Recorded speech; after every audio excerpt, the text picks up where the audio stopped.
check mic, check mic, check mic, check mic, check.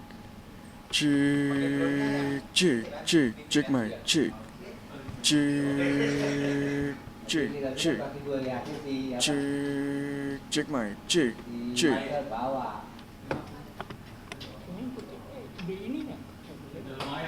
Jadi terus belum? Yang biasa aja.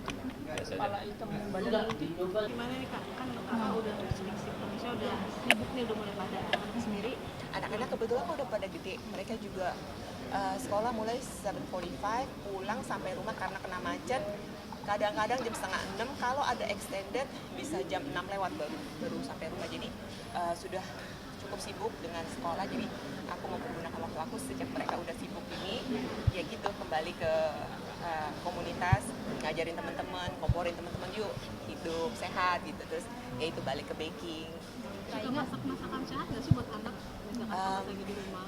Yang sehat sampai clean banget sih enggak, karena mereka pasti nggak suka ya kalau terlalu clean, kayak gimana. Jadi diusahakan makanannya yes bersih, masih bernutrisi tapi masih enak, tasty untuk dimakan lah buat mereka. Ketika Mbak Ingat nih udah mulai jalannya aktivitas yang positif gitu, tapi tetap aja ada berita-berita miring tentang Mbak Ingat. Menyikapinya seperti apa sih sebenarnya Mbak Ingat sejauh ini?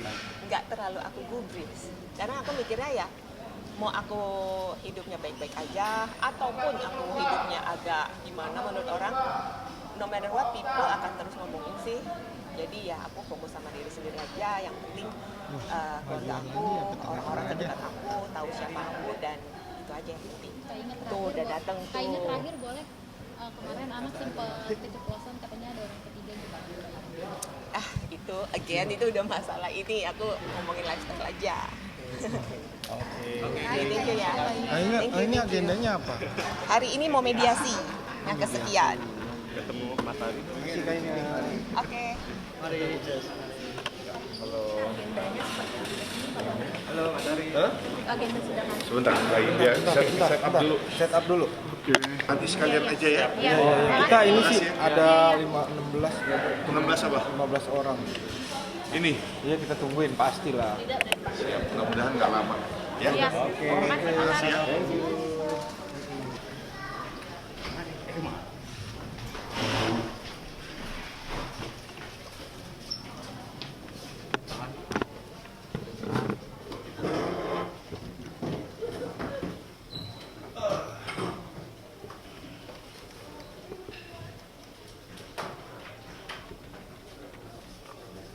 Itu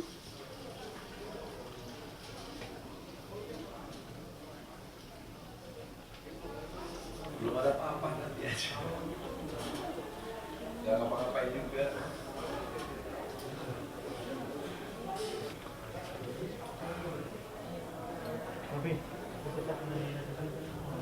Resepsionis belum mana?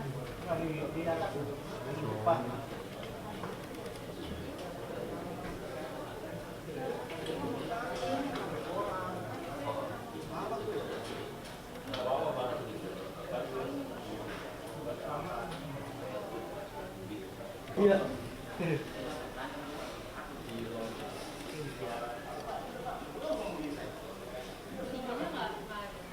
Ada tuh.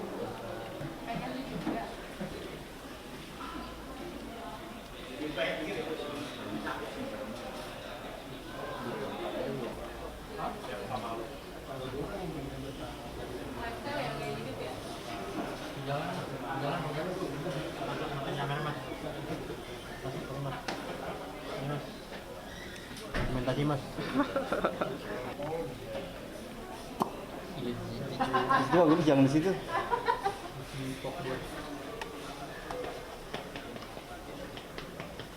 Foto di.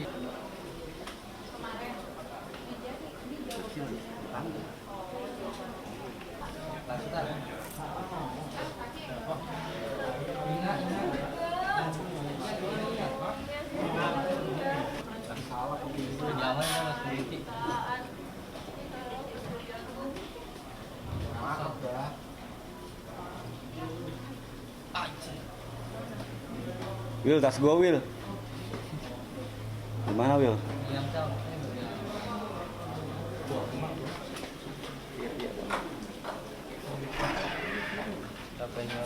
mereka.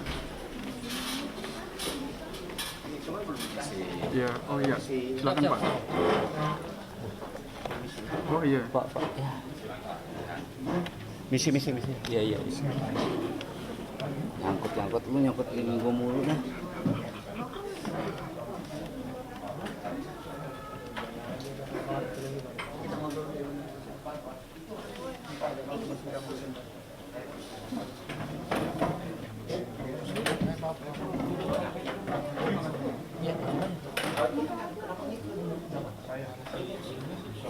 Itu.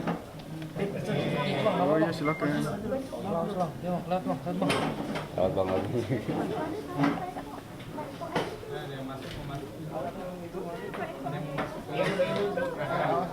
Ya silakan. Oh iya.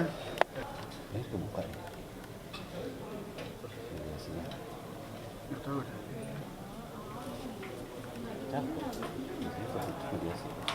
Ini kebuka nih.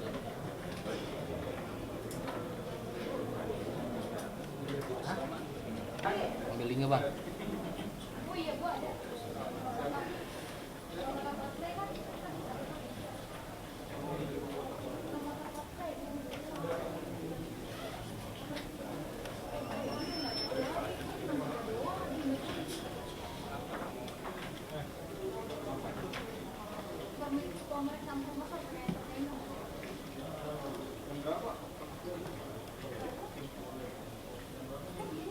Kuahnya endorse banget ya. Bang Petrus, ambil dikit bang. Kelihatan luarnya. Boleh.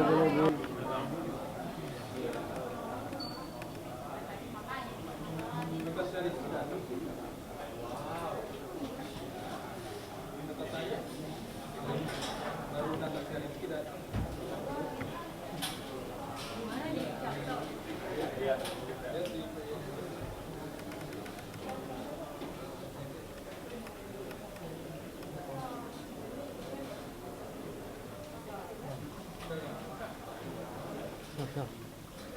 Emang nggak boleh Masuk. enggak.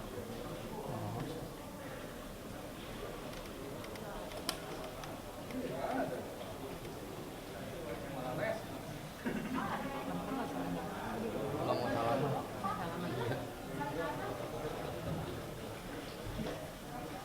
Jadi kamu salamannya sama aku.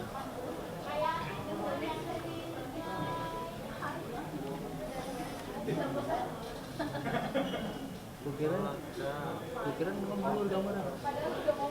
Kacanya yang ngembul.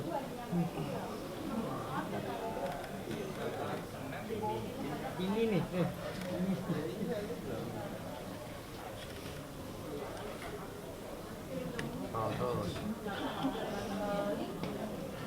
Terus, dikit bang.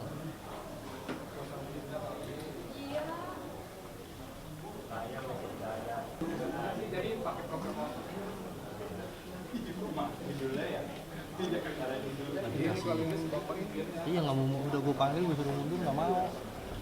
Selamat pagi.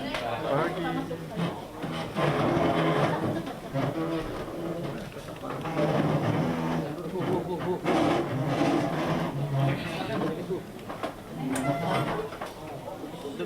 Tutup. Oke. Ya. Tutup. Oke. Ya, terima kasih.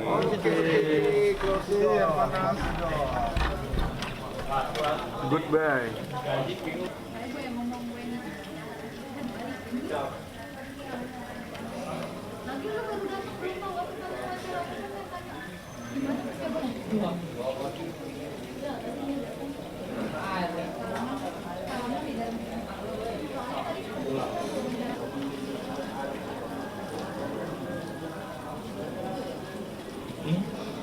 Itu bang. Udah Bang Budi. Ini hasil mediasinya seperti apa sih menurut Anda? Ya, mungkin diwakilin dulu Oke. soal mediasi. Ya, terima kasih rekan-rekan media yang telah menunggu dari pagi. Hari ini tadi kita sudah menghadiri sidang acara hari ini adalah mediasi. Ini adalah mediasi kedua yang telah ditunda selama 2 minggu. Hari ini hasilnya tetap sama bahwa tidak ada kesepakatan untuk rujuk antara penggugat dan tergugat.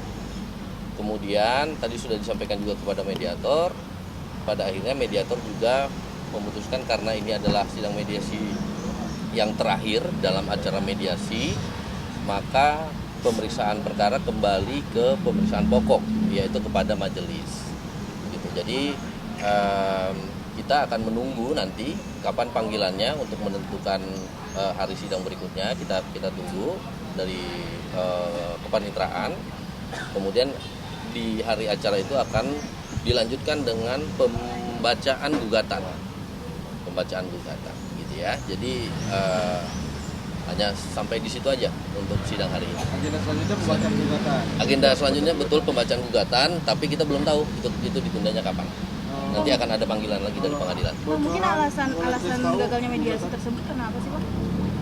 Alasan gagalnya mediasi mungkin Ari yang bisa menjawab ya. Ya. Untuk alasan gagalnya mediasi, karena mediasi ini kan tujuannya memang untuk siapa tahu masih bisa rukun, siapa tahu masih bisa dibicarakan, masih ada musyawarah untuk mufakat gitu ya, bisa berdamai, mungkin mau coba lagi seperti itu. Dan memang itu kan selalu harus ada, dan kita juga mencukuri ada hal itu gitu. Tapi memang kalau dalam urusan saya dengan istri saya, memang dari awal kita dua-duanya sudah bicarakan, kita sudah melibatkan anak-anak juga, ajak ngomong mereka, dan memang dari awal aku sama Inge dengan persetujuan anak-anak juga memang sudah sepakat untuk berpisah. Jadi memang dari awal mediasi ini ya sebuah formalitas yang memang harus diadakan, tapi dari pihak, kalau nggak salah dari kuasa hukumnya Inge sendiri juga udah ngomong ya, kalau bukan Ari yang menggugat, Inge yang akan menggugat, ya kan? Kemarin kata-kata itu ada ya. Jadi bagaimanapun juga memang sudah ada kesepakatan bersama untuk kita mau berpisah, kurang lebih seperti itu. Jadi anak juga mengembalikan putusan kepada orang tuanya juga. Anak-anak pun iya, anak-anakku kan mereka adalah orang yang terlibat ya. Mereka kan ada di dalam rumah tangga, bagian inti rumah tangga kita, dan mereka pun sudah setuju, sudah tahu apa yang terjadi, dan mereka pun sudah setuju dengan keadaan ini, dengan perpisahan ini. Berat nggak sih Mas ketika harus? Kenapa? Berat nggak sih maksudnya ketika harus melibatkan anak-anak itu dalam persetujuan anak? Begini, kita hidup, namanya orang tua, kita hidup untuk anak-anak kita ya. Kita ya mereka adalah penerus nama keluargaku, ya kan. Sebagai ayah tentunya saya ingin memberikan, sebentar lihat. Oh, kesini lagi. Masuk lagi, tahanan. Ini saya sudah dijemput atau tarik? Enggak dong, Bang. Beda lah tuh. Mas, ini kayaknya mau kesini. Oh, enggak. Udah biasa ya Mas ya? Sering kesini ya? Aku baru kedua kali nih sama 2 minggu yang lalu. Gimana, kita lanjut? Bisa lanjut? Oke. Ya, jadi ya sebagai seorang ayah pastinya kan saya ingin memberikan pendidikan yang terbaik buat anak-anak ya, mengajarkan mereka untuk selalu ada di dalam kebenaran, untuk tidak pernah berbohong. Jadi ya ini udah dengan persetujuan mereka juga tahu bahwa akan pisah. Mereka sendiri pun sudah memilih mau ikut siapa, dan ya aku rasa ya ke depan kita coba memberikan yang terbaik buat anak-anak gitu ya, dengan segala kekurangan kita sebagai orang tua dengan perpisahan ini, tetapi kita tetap coba untuk memberikan suasana yang sedamai mungkin, seharmonis mungkin yang masih bisa kita berikan gitu, walaupun mungkin dari rumah yang berbeda ya antara aku dengan Inge. Ikut siapa tadi katanya, berarti ada yang ikut kakak, ada yang ikut Inge?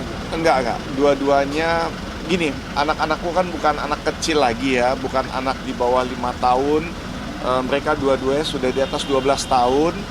Nah, setahu saya itu mereka sudah bisa memilih juga, memilih mau ikut dengan siapa. Suara mereka itu sudah didengar gitu, dan mereka memang dua-duanya mau ikut saya. Saya tambahin ya, Silakan. Pada dasarnya dua anak Mas Ari Wibowo dan Mbak Inge itu memilih untuk ikut dedinya, memilih untuk ikut Mas Ari Wibowo. Namun demikian, dalam gugatan nanti pun kami selaku pihak Mas Ari memang akan memperjuangkan hak asuh anak itu agar jatuh diletakkan kepada Mas Ari Wibowo. Walaupun kalau ditanya anaknya memilih dedinya ya, memilih Mas Ari. Tapi kami tetap secara formal kami juga mengajukan nanti. Tapi bagaimanapun juga ya, kalau soal ini kan kita ngomong hak asuh anak terhadap anak-anak yang sudah cukup dewasa ya. Kenzo usianya sudah 15 tahun, ya kan? Jadi bukan anak kecil lagi, 2 tahun lagi dia udah punya KTP, dia udah bisa kerja, dia sudah dianggap orang dewasa, bisa nikah, bisa segala macam. Jadi udah bukan anak kecil lagi, mereka tetap boleh. Bagi saya, siapapun yang mendapatkan hak asuh, ujung-ujungnya adalah kepentingan anak itu sendiri. Mereka maunya ikut siapa itu lebih penting buat saya. Kebetulan mereka pilih mau ikut saya, ya sudah gitu ya. Tapi hak asuh anak tidak akan membuat aku menutup pintu untuk ibunya ketemu dengan mereka kapanpun, dimanapun mau ketemu silahkan. Tidak akan ada larangan, tidak akan menyulitkan untuk anak-anak ketemu dengan ibunya ataupun ibu-ibu ketemu anak-anaknya. Kurang lebih seperti itu. Hari berarti ini perceraian kali ini pure karena ketidakcocokan ya, bukan karena orang ketiga ya? Kayaknya itu sudah cukup jelas alasannya apa, ya kan? Udah terpaksa saya sampaikan juga kan waktu itu. Udah terpaksa saya sampaikan juga waktu itu, kayaknya nggak usah diungkit-ungkit lagi karena sebetulnya udah sangat jelas sumbernya dari orang dalam, orang yang ada di dalam rumah tangga, anggota-anggota keluarga sendiri, baik saya maupun anak saya pun udah ngomong alasan utamanya apa, dan memang sebetulnya alasannya dari pihak kami satu-satunya adalah itu aja alasannya, tidak ada alasan lain. Kurang lebih seperti itu. Kan ini masih satu rumah, Mas Ari, gimana sih kondisi di rumah, komunikasi dengan sendiri? Iya, ya jujur emang komunikasi antara saya dengan Inge sangat terbatas ya. Kenapa terbatas? Karena kan memang ini adalah hal yang pertama kali loh buat saya pertama kali nikah, ini juga pertama kali cerai. Buat istri saya pun sama, ini adalah pernikahan pertama, dan ya sayang sekali ini adalah perceraian yang pertama. Tapi apapun yang terjadi ya kita tetap ingin ini berjalan semua dengan baik, dan ya mudah-mudahan dari sini ke depan, ini kan kemarin mediasi kan memang saya sama Inge harus hadir. Tapi untuk yang berikut-berikutnya katanya memang saya udah nggak perlu hadir ya, jadi udah diwakili oleh kuasa hukum, jadi saya sama Inge sama-sama sudah tidak perlu hadir ke persidangannya. Jadi ke depan mungkin saya juga udah nggak akan kesini lagi, jadi ya ini mungkin terakhir kali, momen terakhir saya kesini. Berarti untuk next sidang antar lawyer doang ya Bang Arya? Yes. Next sidang sampai keputusan semuanya itu hanya antar lawyer aja, betul. Gitu. Kalau isi gugatan ada lagi boleh diketahui? Ya, kalau untuk isi gugatan memang nanti kita akan adakan perubahan gugatan karena ada beberapa hal yang perlu ditambahkan di dalam di dalam gugatan yang sudah didaftarkan sebelumnya. Nah, itu yang kembali ke tadi itu nanti sidangnya sidang berikutnya ya. Sidang berikutnya yang kita juga lagi nunggu itu apakah ditundanya 1 minggu atau 2 minggu. Itu kita lagi nunggu surat panggilannya. Bisa diketahui ya isi gugatan? Belum bisa diketahui. Gitu. Oke. Terima kasih ya. Terima kasih ya. Terima kasih. Bang Ari boleh dong. Amin. Untuk perdamaian kedua kalinya ini, Siapa yang jelasin? Saya. Bapaknya terus dong. Oke.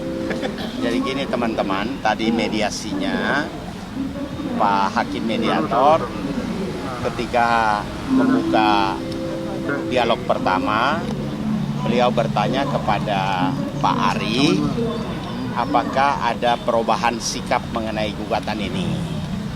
Ya. Memang hakim sebelumnya itu meminta proposal atau resume dari penggugat dan tergugat.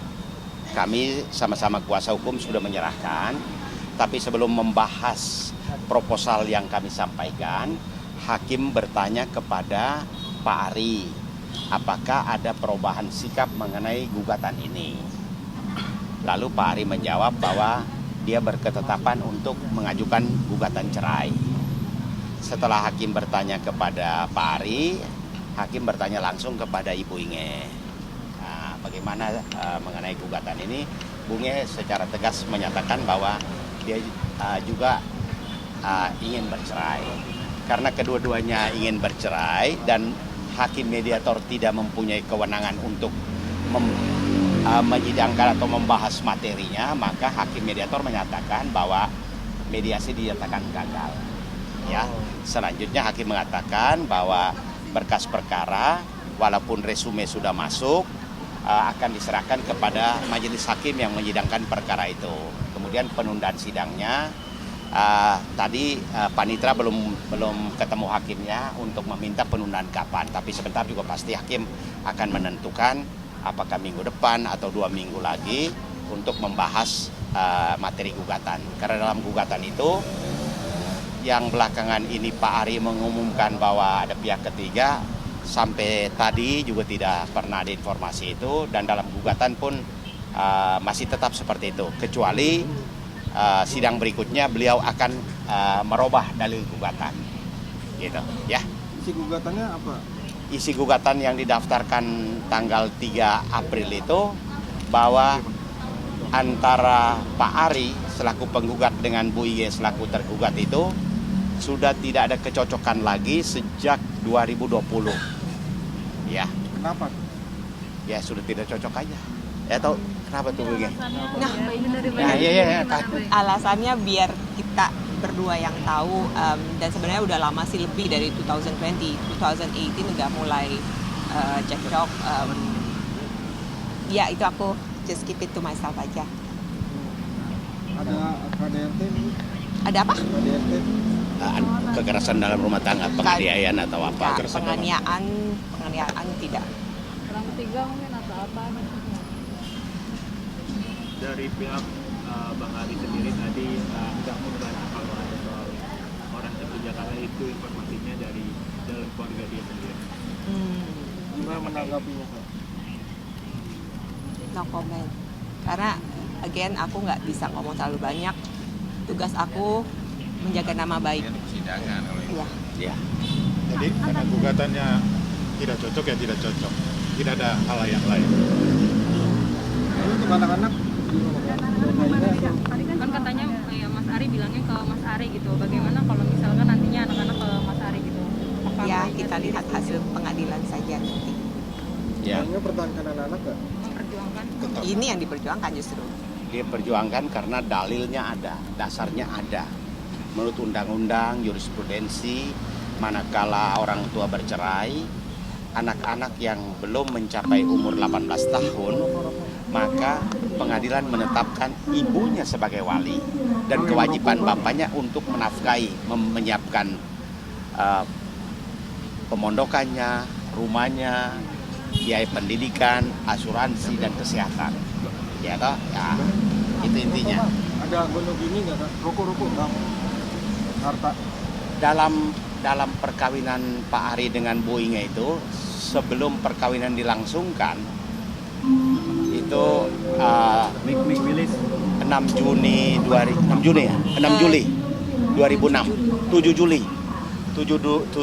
2006 sudah menandatangani perjanjian pisah harta. Memang sekarang sudah menjadi praktek yang biasa. Perjanjian pisah harta itu menjadi baik apabila kedua pasangan itu mempunyai penghasilan. Tapi kalau satu tidak punya penghasilan dan hanya mengabdikan diri untuk rumah tangga, mengatur suami, mengatur anak-anak, perjanjian pisah harta itu sudah tidak pas lagi, tidak ideal lagi. Memang dalam praktek, perjanjian pisah harta itu kalau kedua suami istri itu punya penghasilan, jadi masing-masing. Nah sekarang masalahnya, Bu Inge tidak punya penghasilan, jadi apa yang mau dipisahkan? Ini yang tidak adil. Sementara Bu Inge sudah mengabdikan diri 17 tahun tanpa pamrih, sudah melahirkan 2 anak yang sudah besar. Lalu kalau pisah sekarang itu, ya menurut Bu Inge akan mencari rumah kos. Tapi respon dari anak-anak mungkin seperti apa? Anak-anak sudah kita omongin dan sudah bisa mengerti kok bahwa memang kita mau berpisah, mau mencari jalan masing-masing. Tapi tetap ya itu seperti aku bilang bahwa aku sama Ari mungkin sampai di sini as couple, tapi akan tetap berusaha menjadi parents yang terbaik buat mereka, buat Kenzo aku. Oke. Tapi agenda selanjutnya belum tahu Bang ya? Agenda selanjutnya mungkin Bang? Agenda selanjutnya kan begini ya. Kalau mediasi gagal itu kembali kepada majelis hakim, di mana hakim akan menetapkan hari persidangan dengan agenda pembacaan gugatan. Jadi kalau misalnya maaf nih, dalam gugatan itu yang selama ini kami terima dari pengadilan itu kan mengenai ketidakcocokan. Seandainya sidang berikutnya dia membaca gugatan ada perubahan dalil, ya kita juga akan tanggapin gitu loh. Jadi sampai sekarang itu kalau dibilang pihak ketiga itu hanya istilahnya ya gosip lah, hanya melempar isu saja karena secara dokumen itu belum ada perubahan gugatan gitu. Jadi saya kalau berbicara kan patokannya dokumen dan belum ada bukti mau buktikan gimana? Tulis yang bener dong. Ya, nah itu. Oke. Kayaknya kapan kan tadi bilangnya udah mulai cari kos gitu. Mungkin kapan gitu memutuskan untuk angkat kaki dari rumah? Kata Ari sih begitu rumah yang direnovasi kelar kan mereka pindah tuh.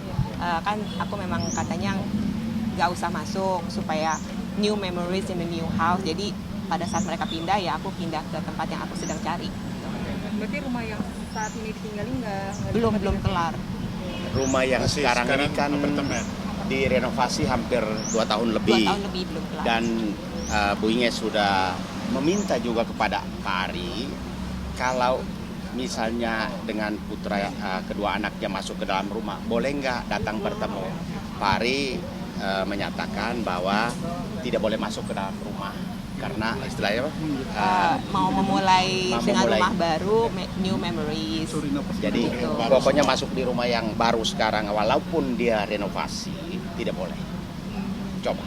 Tadi infonya Pak Ari tidak melarang tuh. Loh, gimana tuh? Selama ini sih melarang kan gitu. Kita belum tahu. Ya mudah-mudahan begitu Pak Ari pindah ke rumah yang baru, rumah yang mewah itu, ya dan anak-anak di dalam Bu Inge bisa masuk.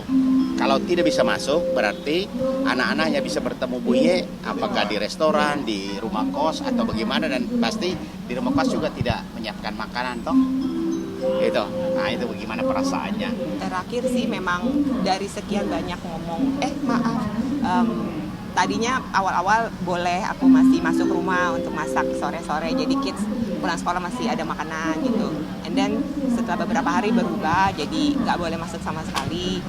And then kan aku taunya aku mau cari kos-kosan.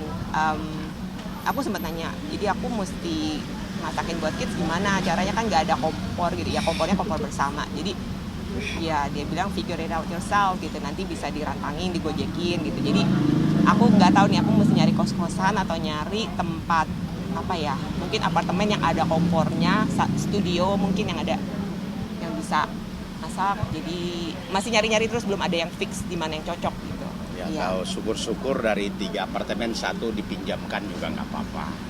Ya atau masa istri, ya bekas istri kos, kalau dia punya 3 apartemen ya 1 dipinjamkan dulu lah. Ari sempat bilang sih, katanya ada temennya yang mau pinjemin apartemen buat aku. Cuma aku belum mengiyakan karena dipinjemin sama temennya rasanya kayak utang budi gimana gitu. Jadi mungkin aku akan bilang untuk yang dipinjemin dari temennya itu untuk enggak.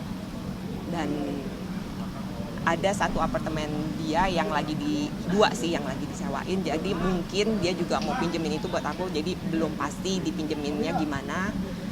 Ya we'll see nanti. Berarti ada faktor kakak nggak kerja makanya diceraikan gitu. Hah, gimana? Ini dia murni untuk mengabdi kepada suami dan anak-anak. Itu kesepakatan sehingga Bu Inge tidak dulu, kerja. Maaf ya, dulu Bu Inge itu pekerjaannya bagus karena dengan latar belakang pendidikan, ya S1 di Kanada, S2 untuk Australia. pendidikan anak usia dini di Australia. Dan kembali dari sana sudah bekerja. Begitu maaf ya, hamil dan melahirkan, memutuskan meninggalkan pekerjaan. Untuk anak-anak. Ya, coba. Tapi semakin anak-anak membesar kan aku sudah mulai bekerja, meskipun penghasilannya cuma ya segitu-gitu aja kan. Aku sebagai kayak sport enthusiast, fitness influencer, coaching memang penghasilannya kan gak banyak, tapi ya aku masih bisa nabung lah dikit-dikit. Cuman yang waktu itu aku pengen kasih tahu, aku sempat diwawancara sama teman-teman, aku bilang aku nggak punya tabungan untuk bayar Pak Petrus gitu. Ya karena tabungan aku kan juga nggak segede-gede itu amat untuk membayar lawyer. Aku sempat nanya-nanya, soalnya ada yang 1 juta, ada yang 60 juta, ada yang 50 juta like. Ya jadi Tapi kita aku bekerja membantu. tapi ya bekerjanya ya nggak penghasilan besar gitu loh. Jadi cukup untuk aku misalnya pingin jalan-jalan sama temen, aku pakai uang tabungan aku itu dari kerja as a coach itu gitu. Mbak Inge, mungkin ada terakhir nih perasaan sedih setelah 17 tahun dan harus pindah juga, harus berpisah juga dengan anak-anak. Sebenarnya nggak tahu ya, aku memang udah merasanya harus keluar aja demi apa ya, demi kebahagiaan aku sendiri juga. Iya, jadi kan anak-anak sudah lebih besar dan kan tujuannya juga udah dipikirkan bahwa kita tetap jadi good parents untuk anak-anak. Ya kita nggak bisa bersama lagi aja, aku dan Ari, tapi tetap bisa jadi good parents. Bisa kok, pasti bisa. Oke, terima kasih ya. Cabut ya. Cabut. Selanjutnya Nggak perlu ke kuasa. kan ada kuasa hukumnya.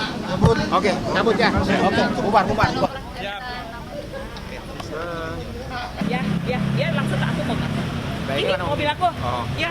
Makasih Mas. Ayo, sama-sama. Romo. Makasih. Oke. Semangat ya. Ya. Lalu Mbak. Dah. Ya, sama-sama. Ya. Mbak Inge.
kita hari ini kedatangannya ke PN dalam rangka apa?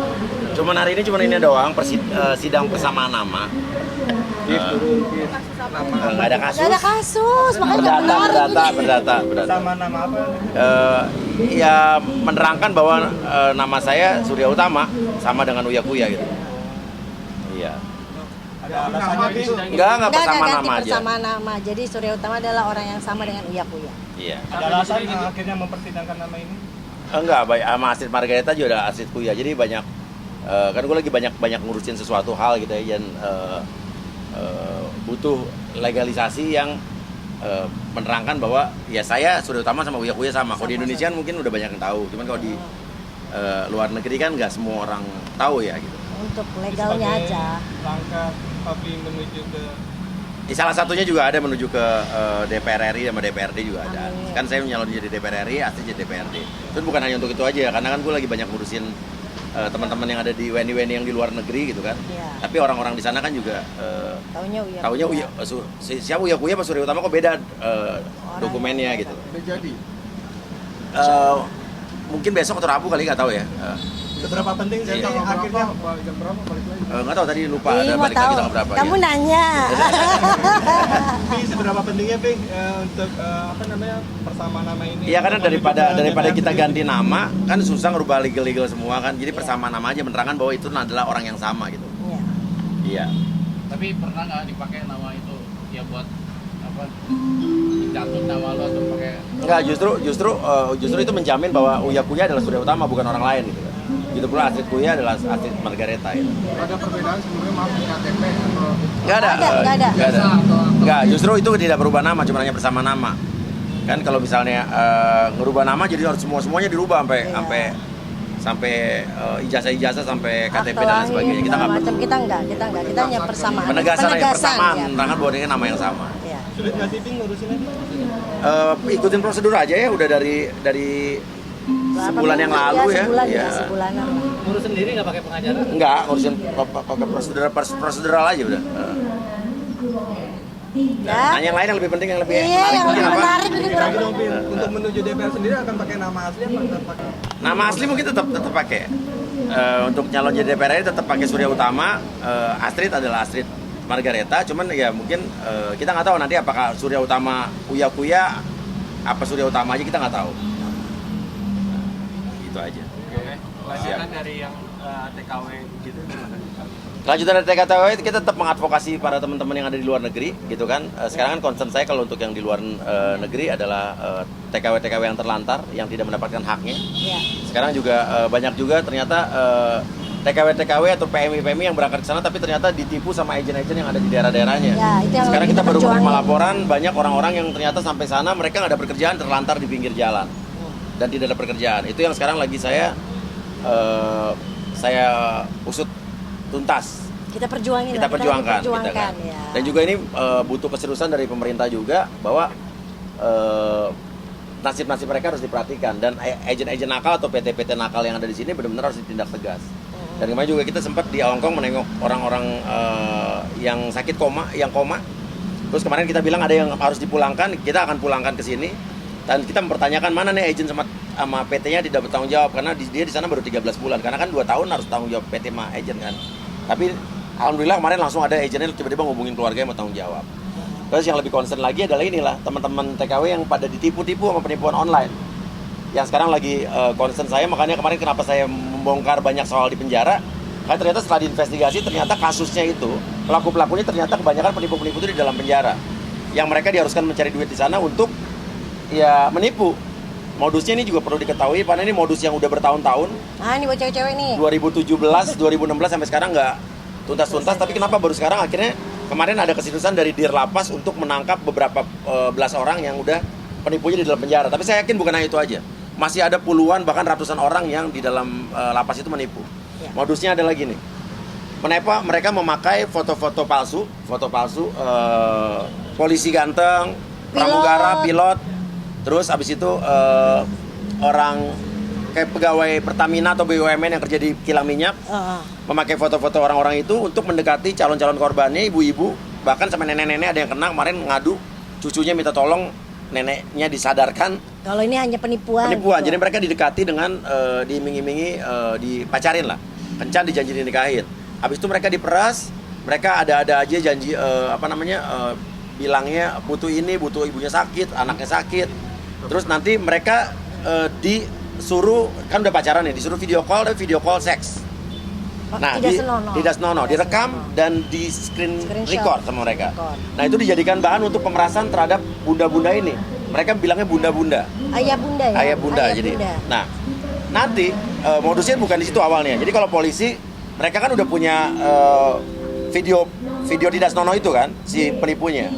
Jadi tiba-tiba ada telepon dari kepolisian. Ini yang kena istri polisi nih, yang ngadu bukan TKW, istri polisi. Istri polisi ngadu ke saya. Dia ada hubungan dengan cowok online ini. Tiba-tiba ada video call yang tidak senonoh. Tiba-tiba ada dari kepolisian Papua nelpon, Bu, ada penggerbekan razia handphone. Dan ternyata ditemukan di handphone polisi ini ada video tidak senonoh bersama ibu. Apa benar? Iya, karena takut dong, karena dia istri polisi juga kan. Akhirnya dibilang kalau misalnya mau tidak tersebar video itu, transfer 60 juta katanya alasan untuk bayar wartawan. Satu wartawan 10 juta. Udah ditransfer nih 60 juta. Tiba-tiba nanti ada lagi, Bu, ini ada Kadif Propam mau nelpon, palsu itu semua palsu. Oke, untuk selesai transfer lagi 100 juta. Nanti ada PK Polda, PK Polri palsu. Tapi ibu ini kan akan ditakut-takutin terus karena kan terancam disebar. Sampai orang ini penipunya tahu ibu ini kerja di instansi mana, di dinas mana, karena dia kan sosial media itu sangat terbuka. Itu kalau polisi. Kalau pegawai perminyakan, pelayaran, modusnya gini, dia memakai foto cowok ganteng dengan anak kecil, dibilang duda. Terus dia bilang adalah ini sayang anak, terus dipacarin kan bunda-bunda ini. Terus dibilang aduh anak gue sakit nih atau orang tua sakit, dikasih video sakit palsu. Iya kan? Orang dari Google ada nenek-nenek dikasih tuh bapaknya kan. Nah dibilang saya mau pulang tapi kan mesti ke daratan dari Papua atau dari Riau kan. Nah butuh ada orang ngejamin, ditelepon lah nih, telepon HRD kantor. Ditelepon.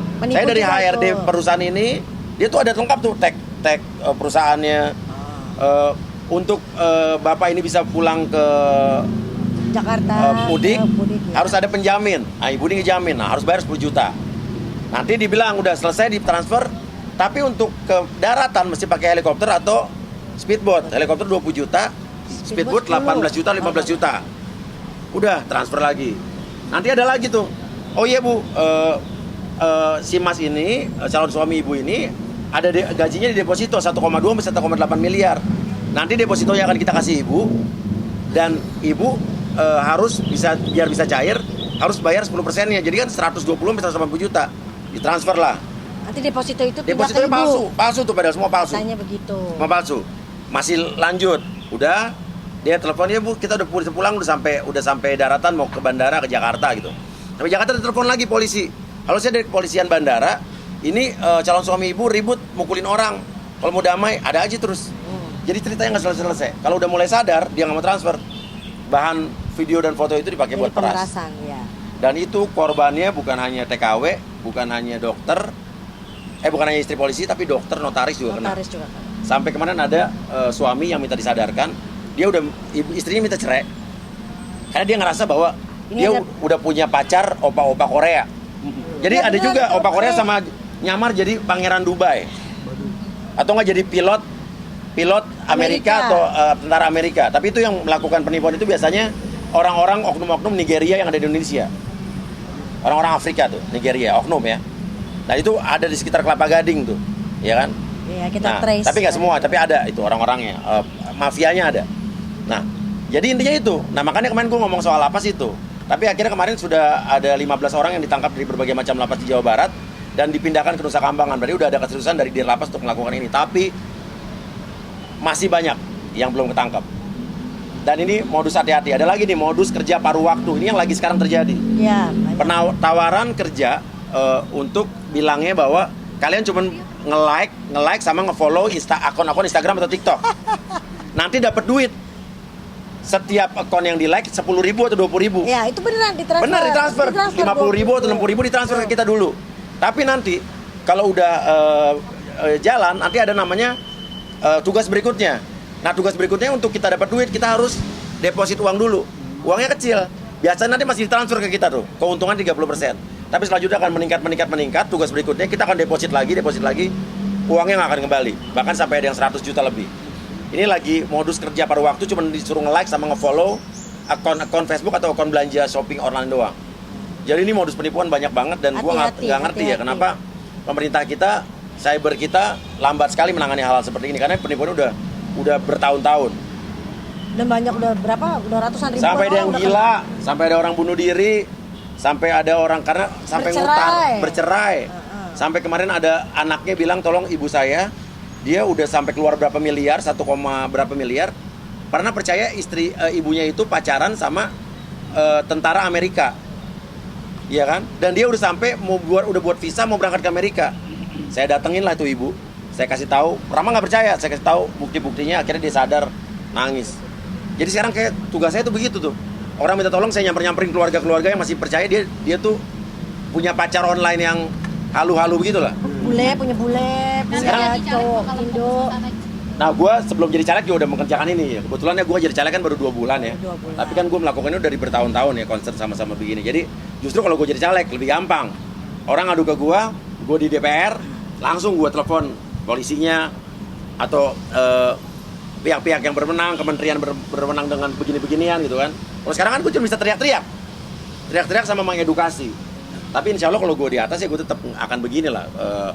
Akan tetap melakukan ini, hotline seperti ini, dan gue nggak akan mundur. Dan sering-sering belusukan terus ya Kak? Oh tetap lah, iya kan. Sekarang juga gue melakukan begini-begini kan juga banyak ancaman-ancaman yang masuk kan dari orang-orang yang terganggu. Tapi gue nggak peduli. Kalau benar kenapa takut? Iya, sama sekarang juga mafia perdagangan orang juga lagi gue benar-benar telusuri. Karena orang-orang yang mengirimkan menjual warga kita ke luar negeri tapi ditelantarkan, mereka dimintain duit 70 juta, 60 juta. Sampai sekarang sampai di sana ternyata mereka nggak ada pekerjaan, dan ternyata orang-orang itu yang mengirimkan itu juga istri-istri aparat juga ada yang oknumnya gitu kan. Gue nggak ngerti deh kenapa itu dibiarkan. Jadi strategi caleg juga? Enggak, kalau caleg kan gue baru 2 bulan, ini kan gue udah lakukan dari bertahun-tahun ini. Berapa tahun ya, lumayan. Ancamannya paling parah mungkin apa? Yang akhirnya publik tergugah. Ini yang satu mana nih, Ted dulu? Membantu dalam concern dalam hal ini penipuan. Karena gini, kalau gue ngurusin TKW, ngurusin orang-orang begini kan udah dari YouTube gue udah dari 2 tahun yang lalu. Isinya orang-orang biasa yang ngadu kan. Karena dulu gue ibaratnya bosen ya sama YouTube gue yang isinya hipnotis, prank. Makanya 2 tahun yang lalu kan gue mulai nerima laporan orang-orang orang biasa lah ya. Yang merasa terzolimi, yang tidak yang KDRT, yang diperlakukan tidak adil sama oknum aparat. Ya kan? Jadi ya udah kayak kebiasaan aja gitu loh. Nah, apa ancaman? Ancaman paling parah ya diancam dibunuh ya. Yang terakhir 3 minggu lalu. Pas pagi-pagi ya, pas kamu baca handphone tiba-tiba kok ada yang saya akan mengirim pembunuh. Iya, terus ada lagi bilang tolong stop ngomongin soal perdagangan orang kayak pengiriman tenaga kerja. Gue dianggap mengganggu apa? Tempat nasi lah, periuk nasinya dia gitu. Kalau gue nggak peduli, kalau emang lo kerjanya benar, ngirimin orang dengan benar ya gue nggak akan ganggu gitu kan. Yang soal Tio gimana tuh? Dapat ancaman juga kan? Kalau Tio kan cuman ibaratnya itu beberapa orang yang menelepon gue, tapi kan nggak semua mengancam, ada juga mendukung gitu kan. Iya. Lebih aware lagi nggak sih kayak misalnya nambah mungkin kayak apa atau polisi atau bodyguard lagi? Jujur ya, banyak banget teman-teman kita yang bilang ya. Lu nggak pakai bodyguard, lu nggak pakai polisi. Ya, yang nanya gini, ya lu harus udah pakai bodyguard, ya lu harus udah bawa orang, lu nggak bisa jalan sendiri apa segala. Kalau makanan harus hati-hati ya katanya. Tapi gue sempet sih sama dia tuh waktu kemarin seminggu kemarin, gue kalau makan sama orang, gue nggak mau mesen minuman yang di gelas. Gue pasti minuman yang harus tertutup, nggak mau pakai es. Tuh gue sama dia tuh kayak orang gila. Kayak beli minta minum air mineral terus ditanya mau dikasih es nggak, ditaruh di gelas? Enggak. Yang tertutup aja pas baru dibuka gitu kan. Kayak kemarin gue ngomongin ketemu sama Yenti Ganarsi, pakar TPPU kan. Dia kemana-mana dikawal sama polisi.